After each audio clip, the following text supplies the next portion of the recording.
ਸਤਿ ਸ਼੍ਰੀ ਅਕਾਲ। ਆਪ ਸਭ ਦਾ ਮੇਰੇ YouTube ਚੈਨਲ ਸੁੱਖੀ ਪੰਜਾਬੀ ਵਰਲਡ ਦੇ ਵਿੱਚ ਸਵਾਗਤ ਹੈ। ਅੱਜ ਆਪਾਂ 10ਵੀਂ ਜਮਾਤ ਦੀ ਕਹਾਣੀ ਮੈਂ ਕਿਸੇ ਤੋਂ ਘੱਟ ਨਹੀਂ ਜੋ ਕਿ ਸਾਹਿਤਕ ਰੰਗ 2 ਦੇ ਵਿੱਚ ਦਿੱਤੀ ਗਈ ਹੈ। ਇਹ ਕਹਾਣੀ ਡਾਕਟਰ ਦਰਸ਼ਨ ਸਿੰਘ ਆਸ਼ਟ ਦੁਆਰਾ ਲਿਖੀ ਗਈ ਹੈ। ਉਸ ਬਾਰੇ ਆਪਾਂ ਪੜ੍ਹਾਂਗੇ। ਇਸ ਕਹਾਣੀ ਬਾਰੇ ਮੈਂ ਥੋੜ੍ਹਾ ਜਿਹਾ ਸੰਖੇਪ ਦੇ ਵਿੱਚ ਦੱਸ ਦੇਵਾਂ ਕਿ ਇਹ ਕਹਾਣੀ ਜਿਹੜੀ ਲਿਖੀ ਗਈ ਹੈ, ਇਹ ਕਹਾਣੀ ਦੇ ਵਿੱਚ ਰਜਨੀ ਨਾਂ ਦੀ ਮੁੱਖ ਇੱਕ ਲੜਕੀ ਹੈ ਜਿਹੜੀ ਕਿ ਪੋਲੀਓ ਦੀ ਬਿਮਾਰੀ ਦਾ ਸ਼ਿਕਾਰ ਹੈ, ਪਰ ਉਹ ਸਾਰਿਆਂ ਦਾ ਪ੍ਰੇਰਨਾ ਸਰੋਤ ਬਣਦੀ ਹੈ। ਉਹਦਾ ਕਾਰਨ ਹੈ ਕਿ ਉਹ ਭਾਵੇਂ ਕਿ ਅਪਾਹਜ ਹੈ ਪਰ ਫਿਰ ਵੀ ਉਹ ਬਹੁਤ ਜ਼ਿਆਦਾ ਹੌਸਲੇ ਅਤੇ ਹਿੰਮਤ ਰੱਖਣ ਵਾਲੀ ਲੜਕੀ ਹੈ। ਇਸ ਕਹਾਣੀ ਦੇ ਵਿੱਚ ਇੱਕ ਘਟਨਾ ਵਾਪਰਦੀ ਹੈ ਜਿਹੜੀ ਘਟਨਾ ਉਸ ਨੂੰ ਹੋਰ ਵੀ ਲੋਕਾਂ ਦੇ ਸਾਹਮਣੇ ਇੱਕ ਨਾਇਕ ਦੇ ਰੂਪ ਵਿੱਚ ਸਾਹਮਣੇ ਲੈ ਕੇ ਆਉਂਦੀ ਹੈ ਅਤੇ ਰਜਨੀ ਸਭ ਦਾ ਸਾਰੇ ਸਕੂਲ ਦਾ ਪ੍ਰੇਰਨਾ ਸਰੋਤ ਬਣ ਜਾਂਦੀ ਹੈ। ਅਤੇ ਹੁਣ ਆਪਾਂ ਇਹ ਕਹਾਣੀ ਜਿਹੜੀ ਪੜ੍ਹਾਂਗੇ ਅਤੇ ਨਾਲ ਇਹਦੇ ਵਿੱਚ ਆਏ ਹੋਏ ਜਿਹੜੇ ਪ੍ਰਸ਼ਨ ਹੈ ਉਹ ਵੀ ਕਰਾਂਗੇ। ਤਾਂ ਸਭ ਤੋਂ ਪਹਿਲਾਂ ਜਿਹੜੀ ਕਹਾਣੀ ਦੇਖਦੇ ਆਪਾਂ ਕੀ ਲਿਖਿਆ ਹੋਇਆ। ਰਜਨੀ ਦੀ ਉਮਰ ਹੋਵੇਗੀ ਕੋਈ 11-12 ਸਾਲਾਂ ਦੀ। ਪੋਲੀਓ ਦੀ ਬਿਮਾਰੀ ਕਰਕੇ ਉਸ ਦੀਆਂ ਦੋਵੇਂ ਲੱਤਾਂ ਨਕਾਰਾ ਹੋ ਚੁੱਕੀਆਂ ਸਨ, ਪਰ ਉਸ ਵਿੱਚ ਅੱਗੇ ਵਧਣ ਦਾ ਬਹੁਤ ਜਜ਼ਬਾ ਅਤੇ ਉਤਸ਼ਾਹ ਸੀ। ਕਈ ਖੇਡ ਮੁਕਾਬਲਿਆਂ ਵਿੱਚ ਉਸਨੇ ਇਨਾਮ ਜਿੱਤੇ ਸਨ।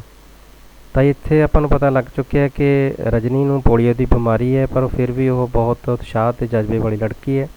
ਪਹਿਲਾ ਹੀ ਵਿਦਿਆਰਥੀ ਉਹ ਪ੍ਰਸ਼ਨ ਹੈ ਕਿ ਰਜਨੀ ਨੂੰ ਕਿਹੜੀ ਬਿਮਾਰੀ ਸੀ। ਤਾਂ ਇਹਦੇ ਵਿੱਚ ਆ ਗਿਆ ਕਿ ਰਜਨੀ ਨੂੰ ਪੋਲੀਓ ਦੀ ਬਿਮਾਰੀ ਸੀ। ਰਜਨੀ ਦੀ ਖਾਸੀਅਤ ਇਹ ਸੀ ਕਿ ਉਹ ਸਕੂਲੋਂ ਕਦੇ ਗੈਰ ਹਾਜ਼ਰ ਨਹੀਂ ਰਹਿੰਦੀ ਸੀ। ਉਹ ਆਪਣੇ ਪਿੰਡੋਂ ਟਰਾਈਸਾਈਕਲ 'ਤੇ 3 ਕਿਲੋਮੀਟਰ ਦੂਰ ਸ਼ਹਿਰ ਦੇ ਸਕੂਲ ਵਿੱਚ ਪੜ੍ਹਨ ਲਈ ਆਉਂਦੀ ਸੀ। ਕਈ ਵਾਰ ਮੌਸਮ ਖਰਾਬ ਹੋਣ ਕਰਕੇ ਮੰਮੀ ਉਸ ਨੂੰ ਸਕੂਲੋਂ ਛੁੱਟੀ ਕਰ ਲੈਣ ਲਈ ਆਖਦੀ ਤਾਂ ਰਜਨੀ ਅੱਗੋਂ ਆਖਦੀ, ਮੰਮੀ ਖਰਾਬ ਮੌਸਮ ਦੀ ਮੈਨੂੰ ਕੋਈ ਪਰਵਾਹ ਨਹੀਂ। ਸ਼ਾਇਦ ਤੁਹਾਨੂੰ ਨਹੀਂ ਪਤਾ ਕਿ ਸਾਡੇ ਸਕੂਲ ਵਿੱਚ ਸਾਲਾਨਾ ਸਮਾਗਮ ਵਿੱਚ ਹਰੇਕ ਜਮਾਤ ਦੇ ਉਸ ਵਿਦਿਆਰਥੀ ਨੂੰ ਇਨਾਮ ਦਿੱਤਾ ਜਾਂਦਾ ਹੈ ਜਿਸ ਦੀ ਹਾਜ਼ਰੀ ਸਾਰੇ ਸਾਲ ਵਿੱਚ ਦੂਜਿਆਂ ਨਾਲੋਂ ਵੱਧ ਹੁੰਦੀ ਹੈ। ਤਾਂ ਜਾਨੀ ਇਸ ਪੈਰੇ ਦੇ ਵਿੱਚੋਂ ਆਪਾਂ ਨੂੰ ਮੁੱਖ ਤੌਰ 'ਤੇ ਇੱਕ ਪ੍ਰਸ਼ਨ ਪੁੱਛਿਆ ਜਾਣਾ। ਉਹ ਪ੍ਰਸ਼ਨ ਹੈ ਕਿ ਰਜਨੀ ਸਕੂਲ ਜਾਣ ਲਈ ਕਿਸ ਗੱਲ ਦੀ ਪਰਵਾਹ ਨਹੀਂ ਸੀ ਕਰਦੀ। ਤਾਂ ਇਸ ਦੇ ਵਿੱਚ ਵਿਦਿਆਰਥੀ ਆ ਗਿਆ ਹੈ ਕਿ ਰਜਨੀ ਖਰਾਬ ਮੌਸਮ ਦੀ ਪਰਵਾਹ ਨਹੀਂ ਸੀ ਕਰਦੀ। ਤਾਂ ਇੱਥੋਂ ਤੁਸੀਂ ਇਹ ਉੱਤਰ ਲਿਖ ਸਕਦੇ ਹੋ। ਉਸ ਤੋਂ ਬਾਅਦ ਅੱਗੇ ਕਹਾਣੀ ਤੁਰਦੀ ਹੈ ਕਿ ਇਹ ਸੁਣ ਕੇ ਰਜਨੀ ਦੇ ਪਾਪਾ ਕਹਿੰਦੇ, ਰਜਨੀ ਠੀਕ ਹੀ ਤਾਂ ਕਹਿ ਰਹੀ ਹੈ। ਤਾਂ ਇਹ ਕਹਾਣੀ ਇਸ ਤਰ੍ਹਾਂ ਆਪਾਂ ਸਾਰੀ ਕਹਾਣੀ ਬੇਸ਼ੱਕ ਨਹੀਂ ਪੜ੍ਹ ਸਕਦੇ, ਵਿੱਚੋਂ ਥੋੜ੍ਹਾ ਅੰਸ਼ ਮੈਨੂੰ ਛੱਡਣਾ ਹੀ ਪੈ ਰਿਹਾ, ਪਰ ਫਿਰ ਵੀ ਮੈਂ ਸਾਰੀ ਕਹਾਣੀ ਤੁਹਾਨੂੰ ਸ਼ੋਅ ਜ਼ਰੂਰ ਕਰੂੰਗਾ। ਅੱਗੋਂ ਰਜਨੀ ਮੁਸਕਰਾ ਪੈਂਦੀ ਅਤੇ ਅਲਵਿਦਾ ਆਖ ਕੇ ਟਰਾਈਸਾਈਕਲ 'ਤੇ ਸਕੂਲੇ ਜਾਣ ਲਈ ਰਵਾਨਾ ਹੋ ਜਾਂਦੀ। ਅਤੇ ਅਗਲੀ ਜਿਹੜੀ ਘਟਨਾ ਹੈ ਉਹਦੇ ਵਿੱਚ ਲਿਖਿਆ, ਮੀਂਹ ਪੈਣ ਕਾਰਨ ਸਕੂਲ ਦੇ ਆਸ-ਪਾਸ ਘਾਹ ਕਾਫੀ ਵੱਡਾ ਹੋ ਗਿਆ ਸੀ। ਸਕੂਲ ਦਾ ਮਾਲੀ ਮੋਹਨ ਕਈ ਦਿਨਾਂ ਤੋਂ ਬਿਮਾਰ ਸੀ, ਇਸ ਕਰਕੇ ਸਕੂਲ ਵਿੱਚ ਘਾਹ ਕੱਟਣ ਦਾ ਬੰਦੋਬਸਤ ਨਹੀਂ ਹੋ ਸਕਿਆ। ਰਜਨੀ ਦੀ ਜਮਾਤ ਦੇ ਕਮਰੇ ਦੇ ਪਿਛਲੇ ਪਾਸੇ ਵੀ ਘਾਹ ਕਾਫੀ ਹੋ ਗਿਆ ਸੀ। ਕਈ ਵਾਰੀ ਰਜਨੀ ਦੇ ਇੰਚਾਰਜ ਅਧਿਆਪਕ ਸ਼੍ਰੀ ਮੋਹਨ ਲਾਲ ਜੀ ਆਖ ਚੁੱਕੇ ਸਨ ਕਿ ਵੱਡਾ ਹੋ ਚੁੱਕਿਆ ਘਾਹ ਕਟਵਾਉਣਾ ਬਹੁਤ ਜ਼ਰੂਰੀ ਹੈ, ਕਿਉਂਕਿ ਉਸ ਵਿੱਚ ਕੋਈ ਜ਼ਹਿਰੀਲਾ ਜੀਵ ਵੀ ਤਾਂ ਹੋ ਸਕਦਾ ਹੈ। ਅਤੇ ਇਹੋ ਹੀ ਹੋਇਆ ਜਿਸ ਦਾ ਸ਼੍ਰੀ ਮੋਹਨ ਲਾਲ ਜੀ ਨੂੰ ਡਰ ਸੀ। ਤਾਂ ਅਗਲਾ ਪ੍ਰਸ਼ਨ ਇਹਦੇ ਵਿੱਚ ਆਪਾਂ ਨੂੰ ਦਿੱਤਾ ਹੋਇਆ 5ਵਾਂ ਪ੍ਰਸ਼ਨ ਹੈ ਜਿਹੜਾ ਦਿੱਤਾ ਹੋਇਆ ਕਿਤਾਬ ਦੇ ਵਿੱਚ, ਅਧਿਆਪਕ ਮੋਹਨ ਲਾਲ ਨੂੰ ਕਿਸ ਦਾ ਡਰ ਸੀ। ਤਾਂ ਇਹਦੇ ਵਿੱਚ ਸਕੂਲ ਦੇ ਵਿੱਚ ਘਾਹ ਕਾਫੀ ਵੱਡਾ ਹੋ ਚੁੱਕਿਆ ਸੀ, ਉਹਨਾਂ ਨੂੰ ਡਰ ਸੀ ਕਿ ਇਸ ਵੱਡੇ ਘਾਹ ਦੇ ਵਿੱਚ ਕੋਈ ਜ਼ਹਿਰੀਲਾ ਜੀਵ ਹੋ ਸਕਦਾ ਹੈ। ਤਾਂ ਇਹ ਜਿਹੜਾ ਪਹਿਰਾ ਪੜ੍ਹਿਆ ਇਹਦੇ ਵਿੱਚ ਆਪਣਾ ਇਹ ਉੱਤਰ ਆ ਗਿਆ ਹੈ। ਤਾਂ ਉਸ ਤੋਂ ਬਾਅਦ ਉਹ ਘਟਨਾ ਆ ਗਈ ਹੈ ਜਿਸ ਦਾ ਆਪਾਂ ਜ਼ਿਕਰ ਕੀਤਾ ਸੀ। ਇੱਕ ਦਿਨ ਦੀ ਗੱਲ ਹੈ, ਰਜਨੀ ਦੀ ਜਮਾਤ ਦੇ ਸਾਰੇ ਵਿਦਿਆਰਥੀ ਮੈਦਾਨ ਵਿੱਚ ਖੇਡ ਰਹੇ ਸਨ। ਹਿੰਦੀ ਦੇ ਪੀਰੀਅਡ ਦੀ ਘੰਟੀ ਵੱਜੀ ਤਾਂ ਸਾਰੇ ਆਪਣੇ ਕਮਰੇ ਵੱਲ ਦੌੜੇ ਅਤੇ ਆਪਣੇ ਕਮਰੇ ਵਿੱਚ ਆ ਕੇ ਬਹਿਣ ਲੱਗੇ। ਅਧਿਆਪਕ ਜੀ ਦੀ ਉਡੀਕ ਹੋਣ ਲੱਗੀ। ਚਾਣਚੱਕ ਹੀ ਜਮਾਤ ਵਿੱਚ ਪਿੱਛੇ ਬੈਠੇ ਰਾਹੁਲ ਦੀ ਨਜ਼ਰ ਆਪਣੇ ਬੈਂਚ ਦੀ ਇੱਕ ਲੱਤ ਨਾਲ ਨਿਪਟੇ ਪਏ ਸੱਪ 'ਤੇ ਪਈ ਅਤੇ ਉਹ ਇੱਕਦਮ ਘਾਬਰ ਗਿਆ। ਉਸਨੇ ਰੌਲਾ ਪਾ ਦਿੱਤਾ, ਸੱਪ। ਤਾਂ ਇਹਦੇ ਵਿੱਚ ਕੀ ਹੈ ਕਿ ਇੱਕ ਪ੍ਰਸ਼ਨ ਆਪਾਂ ਨੂੰ ਇੱਥੋਂ ਵੀ ਇਹਦਾ ਉੱਤਰ ਮਿਲਦਾ ਕਿ ਉਹ ਪ੍ਰਸ਼ਨ ਹੈ ਕਿ ਸਭ ਤੋਂ ਪਹਿਲਾਂ ਜਿਹੜਾ ਸੱਪ ਹੈ ਉਹ ਕਿਸ ਨੇ ਵੇਖਿਆ ਸੀ। ਤਾਂ ਇਹਦੇ ਵਿੱਚ ਪਹਿਰੇ 'ਚ ਆ ਗਿਆ ਕਿ ਸਭ ਤੋਂ ਪਹਿਲਾਂ ਜਿਹੜਾ ਸੱਪ ਹੈ ਉਹ ਰਾਹੁਲ ਨੇ ਦੇਖਿਆ ਸੀ। ਤਾਂ ਉਸ ਤੋਂ ਬਾਅਦ ਆਪਾਂ ਅੱਗੇ ਦੇਖਦੇ ਹਾਂ ਕਿ ਕਿਉਂਕਿ ਸੱਪ ਆ ਗਿਆ ਕਮਰੇ ਦੇ ਵਿੱਚ, ਸਾਰੇ ਵਿਦਿਆਰਥੀ ਘਬਰਾ ਗਏ, ਚਾਰੇ ਪਾਸੇ ਹਾਹਾਕਾਰ ਮੱਚ ਗਈ ਹੈ। ਸਾਰੇ ਵਿਦਿਆਰਥੀ ਰੌਲਾ ਪਾਉਂਦੇ ਹੋਏ ਕਮਰੇ ਵਿੱਚੋਂ ਬਾਹਰ ਭੱਜਣ ਲੱਗੇ। ਉਹ ਸੱਪ ਕਮਰੇ ਦੇ ਬਾਹਰ ਉੱਗੇ ਵੱਡੇ ਘਾਹ ਵਿੱਚੋਂ ਕੰਧ 'ਤੇ ਚੜ੍ਹਦਾ ਹੋਇਆ ਬਾਰੀ ਰਾਹੀਂ ਕਮਰੇ ਵਿੱਚ ਆ ਗਿਆ ਸੀ। ਤਾਂ ਇਹ ਪ੍ਰਸ਼ਨ ਵੀ ਹੈ ਕਿ ਸੱਪ ਜਮਾਤ ਦੇ ਕਮਰੇ ਵਿੱਚ ਕਿਵੇਂ ਦਾਖਲ ਹੋਇਆ। ਉਹ ਸੱਪ ਕਮਰੇ ਦੇ ਬਾਹਰ ਉੱਗੇ, ਇਹ ਦਿੱਤਾ ਹੋਇਆ, ਉਹ ਸੱਪ ਕਮਰੇ ਦੇ ਬਾਹਰ ਉੱਗੇ ਵੱਡੇ ਘਾਹ ਵਿੱਚੋਂ ਕੰਧ 'ਤੇ ਚੜ੍ਹਦਾ ਹੋਇਆ ਬਾਰੀ ਰਾਹੀਂ ਕਮਰੇ ਵਿੱਚ ਆ ਗਿਆ ਸੀ। ਇਹਦਾ ਉੱਤਰ ਇੱਥੇ। ਤਾਂ ਉਸ ਤੋਂ ਬਾਅਦ ਕੀ ਹੋਇਆ ਕਿ ਰਜਨੀ ਜਮਾਤ ਦੇ ਵਿਚਕਾਰ ਆਪਣੀ ਸਹੇਲੀ ਪੂਜਾ ਨਾਲ ਬੈਂਚ 'ਤੇ ਬੈਠੀ ਸੀ।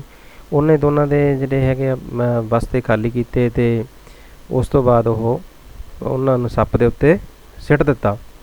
ਤਾਂ ਇਹ ਇਸ ਤੋਂ ਪਹਿਲਾਂ ਇੱਕ ਪੈਰਾ ਜਿਹੜਾ ਇਹ ਆਪਾਂ ਪੜ੍ਹਾਂਗੇ ਜ਼ਰੂਰ, ਕਿਉਂਕਿ ਇਹਦੇ ਵਿੱਚ ਵੀ ਉੱਤਰ ਹੈ।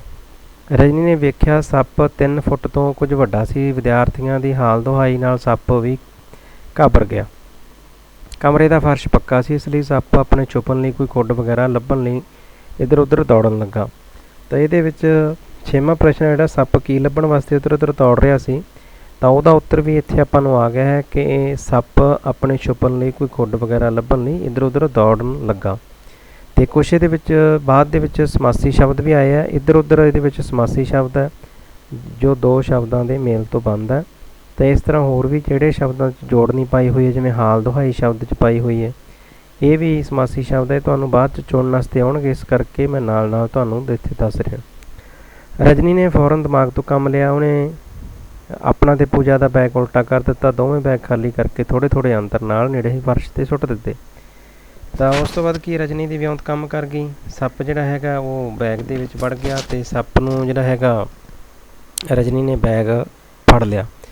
ਅਤੇ ਇਹ ਦੇਖਦੇ ਹੋਏ ਕਿਹਾ ਕਿ ਰਜਨੀ ਬੈਗ ਛੱਡ ਕੇ ਬਾਹਰ ਦੌੜਾ, ਸੱਪ ਤੈਨੂੰ ਡੰਗ ਲਏਗਾ, ਬੈਗ ਛੱਡ ਦੇ। ਰੌਲਾ ਪਾਇਆ ਬਾਹਰ ਜਿਹੜੇ ਖੜ੍ਹੇ ਹੋਏ ਵਿਦਿਆਰਥੀ ਸੀਗੇ।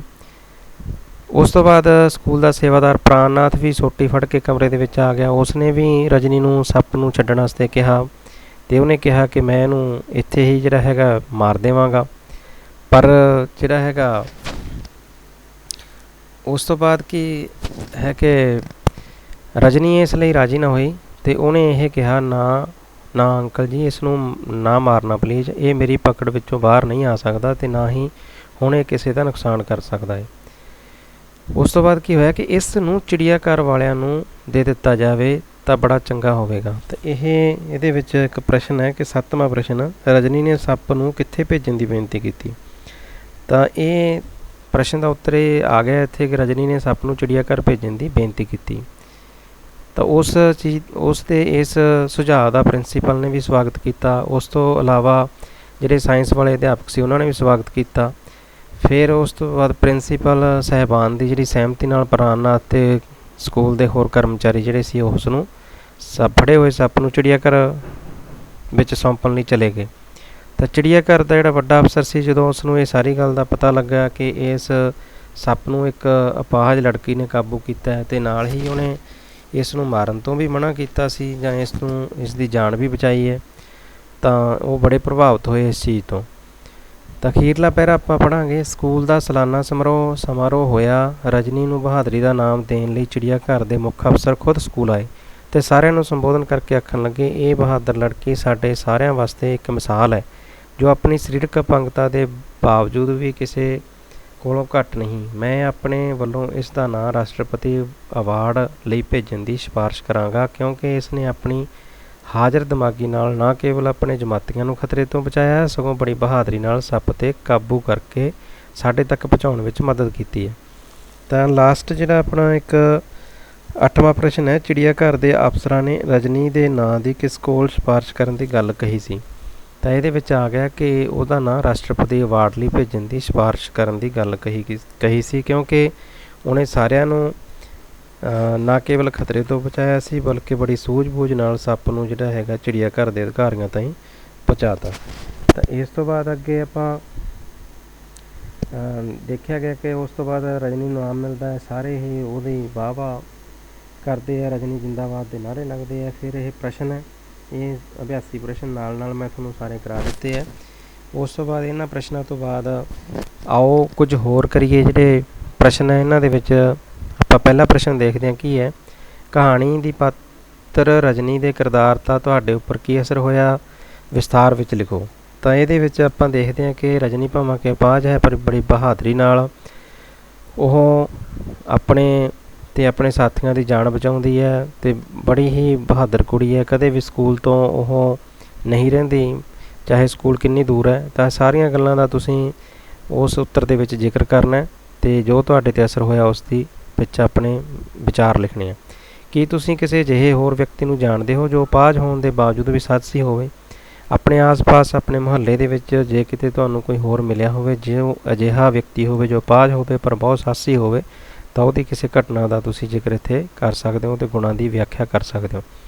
ਜੇਕਰ ਰਜਨੀ ਤਾਂ ਤੁਸੀਂ ਇਸ ਸੰਕਟ ਵਿੱਚ ਫਸ ਜਾਣ ਤਾਂ ਕੀ ਕਰਦੇ? ਇਹ ਪ੍ਰਸ਼ਨ ਹਰ ਇੱਕ ਵਿਦਿਆਰਥੀ ਵਿਅਕਤੀਗਤ ਤੌਰ 'ਤੇ ਅਲੱਗ-ਅਲੱਗ ਕਰ ਸਕਦਾ ਹੈ, ਕਿਉਂਕਿ ਇਹਦੇ ਵਿੱਚ ਉਹਦੀ ਰਾਏ ਪੁੱਛੀ ਗਈ ਹੈ ਕਿ ਉਹ ਕਿਸ ਤਰ੍ਹਾਂ ਇਸ ਸੰਕਟ ਦਾ ਸਾਹਮਣਾ ਕਰਦਾ। ਤਾਂ ਜੋ ਜਿਵੇਂ ਸੰਕਟ ਦਾ ਸਾਹਮਣਾ ਕਰਨ ਵਾਸਤੇ ਮਨ ਦੇ ਵਿੱਚ ਸੋਚਣਗੇ ਤਾਂ ਉਹ ਆਪਣੇ ਭਾਵ ਆਪਣੇ ਆਪ ਵਿਅਕਤ ਕਰਨਗੇ। ਕੀ ਤੁਸੀਂ ਸਮਝਦੇ ਹੋ ਕਿ ਵਾਤਾਵਰਨ ਪ੍ਰਤੀ ਸਾਵਧਾਨੀ ਦੀ ਘਾਟ ਕਾਰਨ ਹੀ ਅਜਿਹੀਆਂ ਘਟਨਾਵਾਂ ਵਾਪਰਦੀਆਂ ਹਨ? ਇਹਨਾਂ ਤੋਂ ਬਚਣ ਲਈ ਆਪਣੇ ਸੁਝਾਅ ਪੇਸ਼ ਕਰੋ। ਤਾਂ ਇਹ ਪ੍ਰਸ਼ਨ ਵੀ ਤੁਹਾਡੇ 'ਤੇ ਹੀ ਹੈ ਕਿ ਵਾਤਾਵਰਨ ਦੇ ਵਿੱਚ ਸਾਨੂੰ ਸਾਫ਼ ਸੁਥਰਾ ਰੱਖਣਾ ਚਾਹੀਦਾ ਹੈ, ਜ਼ਿਆਦਾ ਵਧੇ ਹੋਏ ਘਾਹ ਵਗੈਰਾ ਸਮੇਂ ਸਿਰ ਕਟਾ ਦੇਣਾ ਚਾਹੀਦਾ ਹੈ।